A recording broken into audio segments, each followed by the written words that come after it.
For a country that boasts over 750 military bases in 80 countries, you'd think the United States of America would have planted its flag in India by now. But no, not one US military base dots Indian soil. Not even a lily pad. And that's not by accident. In a world dominated by American military footprints, why does India remain one of the few major powers to keep Pentagon at bay? India has her reasons, and we'll tell you what they are. Hello and welcome. You're watching Statecraft with me, Geeta Mohan.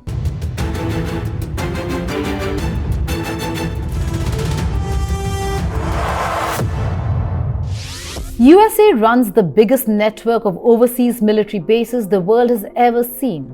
With over 750 bases in 80 plus countries, it has militarized geography itself.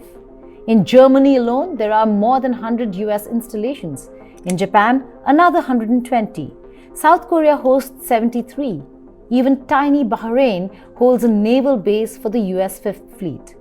West Asia is crawling with American boots, runways and radar arrays. Camp Arifjan in Kuwait, Al Dhafra in the UAE, Prince Sultan in Saudi Arabia, Al Ubaid in Qatar. But India? Nothing. Not a radar dome, not a launch pad, no barracks. No lily pad outpost, not even a single flagpole. This is no accident. India has deliberately and decisively kept the world's most meddlesome power at arm's length. And it's not just about military hardware, it's about history, sovereignty, and survival. To understand India's stand, we must first understand the nature of America's foreign footprint. The US does not merely operate bases abroad, it builds leverage, influences politics, and often bends sovereign states to its will. Its military installations are frequently the tip of a much sharper spear. From 1953 onward, the United States of America has orchestrated coups, rigged elections, funded militias, and toppled governments across the globe. In 1953, CIA, America's intel agency, overthrew Prime Minister Mohammad Mossadegh in Iran. The democratically elected leader is replaced with a pliant monarch, the Shah. In 1954, Guatemala, another CIA-backed coup, ousted President Jacobo Arbenz for daring to nationalize land controlled by US corporations. In 1973, Chile, the US supports General Pinochet's bloody coup against elected socialist Salvador Allende. In 2003, Iraq, an invasion under false pretenses of WMDs, that is, weapons of mass destruction, leads to a catastrophic regime change and years of occupation. Add to that Cuba, Nicaragua, El Salvador, Congo, Vietnam, Laos, Cambodia, Libya, and more. The pattern is clear. The pretext may change: democracy, counterterrorism, humanitarian aid, but the effect is always the same. Even if you keep the CIA activities apart for the time being, and let's assume that it's not, after all, the US base is there in Bahrain, it is there in Qatar, and as far as I know, they don't interfere in any way in their governments. The question is that, if once you have a base, then yes, you will have to align your policies with the US to a large extent, and that is something which at least this government is not going to do. We are talking of multi-alignment, we are talking of a lot of issues which the US doesn't like in terms of buying Russian oil, for example. Those things, you don't want that compromise. And why should we have a US base? Let's take China. Let's look at this whole place from, supposing you're sitting in China and you're looking, they turn the map the other way around. What do you see? You see the whole coast, the whole Bay of Bengal, the coast jutting towards the Bay of Bengal and the Arabian Sea. This is a logistics hub. You don't need a base here. But apart from that, no, at any point of time, I don't think any government will agree to a US base. Regime destabilization, loss of sovereignty, civilian suffering, and often a permanent US military presence. India, with its fierce independence and colonial scars still fresh in its national memory, sees this for what it is: imperialism in modern dress. While dozens of nations have handed over their land for US bases, either for protection, partnership, or pressure, India has stayed firm. Why? At different times, I mean, that was, of course, not during the Cold War because the Soviets were on our side, so that didn't happen then. But at different times, the US has asked you, as recently as I think about 2 years ago, when there was talk of a US base in Maldives, and that was not liked by Delhi at all. I mean, that was not something that we could ever stomach, having a US base so close by. But I think it's, times are changing, because right now you have the whole Quad exercise. You actually exercising with them off the Arabian Sea, you're exercising them in the Indian Ocean, you're talking of logistics agreements. All that works in a partnership with the US without actually having them on your territory. In terms of a permanent presence, they come and they go. I mean, there are US ships coming in for repairs for their, maintenance issues, but they are not here permanently. And that, I think, has been pretty much our consistent policy. Because India doesn't want to become another pawn in America's global chessboard. From Nehru to Modi, India's leadership has stuck to a principle of strategic autonomy, refusing to align too closely with any single power bloc. During the Cold War, India led the non-aligned movement, refusing to side with either the US or the Soviet Union. That DNA persists even today. India partners with the US when interests align on technology, trade, and joint military exercises, but it does so on its own terms. No US boots, no US bases, no exceptions. This is not just ideology, it's survival strategy. Well, India has always had a non-aligned security policy. We've never been part of any power blocs right from independence. We were close to the United States at some point in the 1960s. We allowed the US to operate some spy planes, some U-2 spy planes from Indian soil, but that was a few flights and that was it.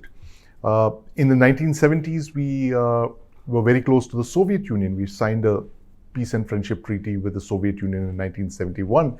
But despite that, we never allowed the Soviets to base any of their hardware on Indian soil. Of course, it was all mutual defense exercises and all that, but never bases. So bases are strictly off limits to foreign powers, whoever they may be, whether however close they are to India.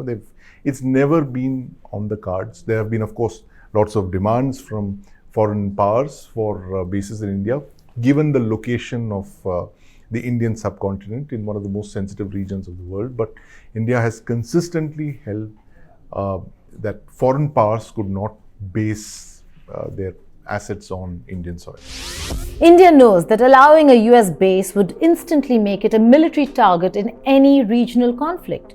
Just ask Qatar, where the US Air Force's Al Ubaid base became ground zero for Iran's retaliation after American strikes on Iranian nuclear sites in June 2025. India has no intention of becoming collateral damage in America's forever wars. Some countries allow US bases because they believe they can't protect themselves.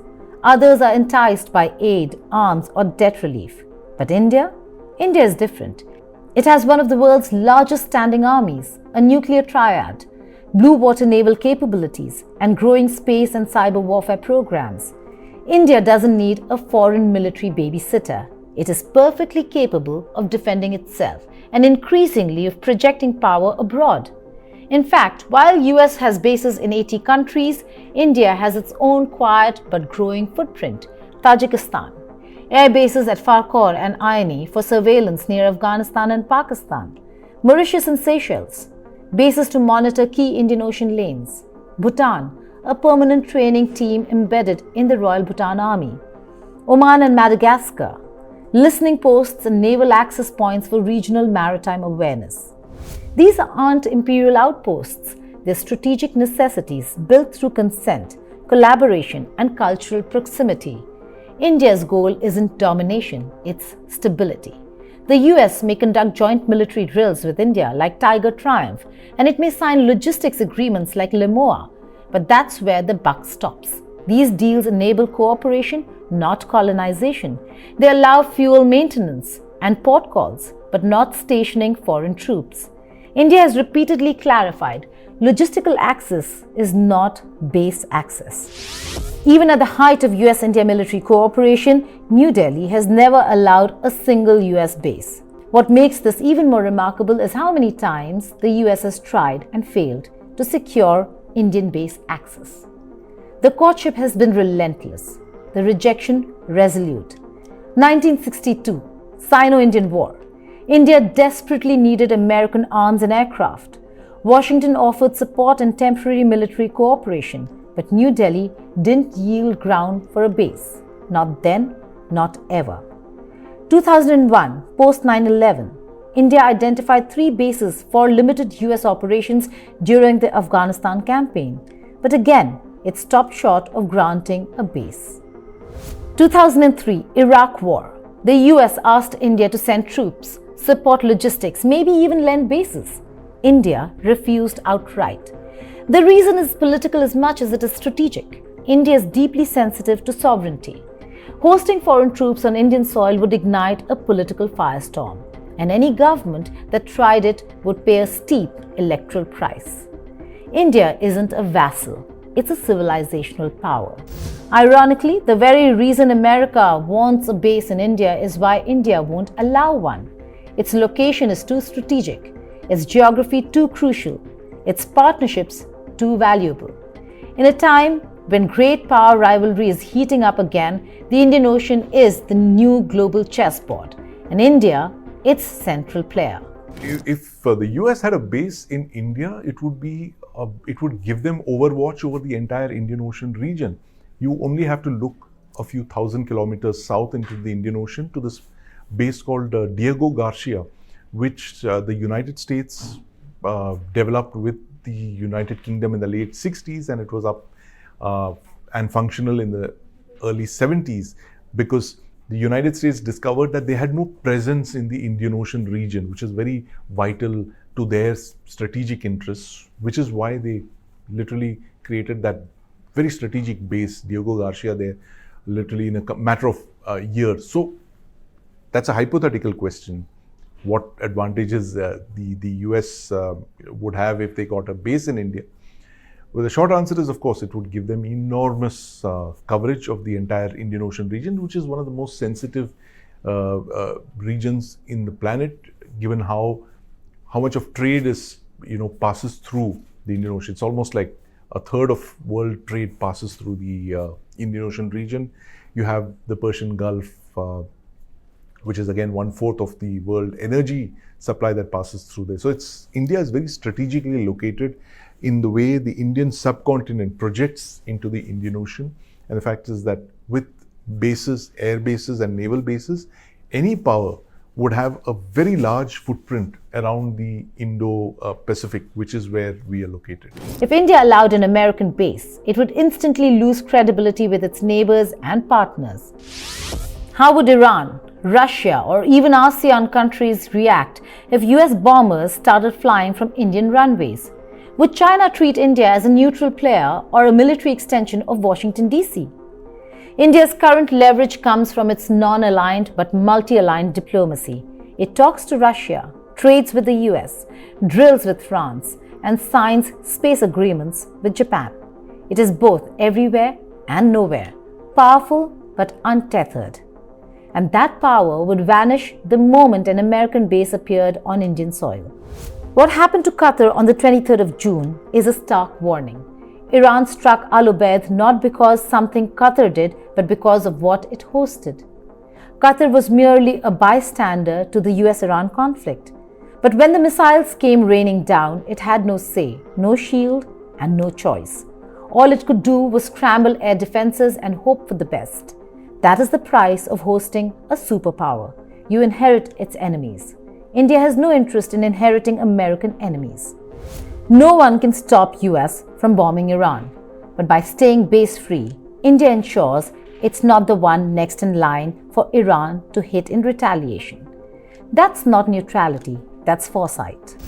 The United States boasts unmatched global reach. It can launch a drone strike in Yemen from a control room in Nevada.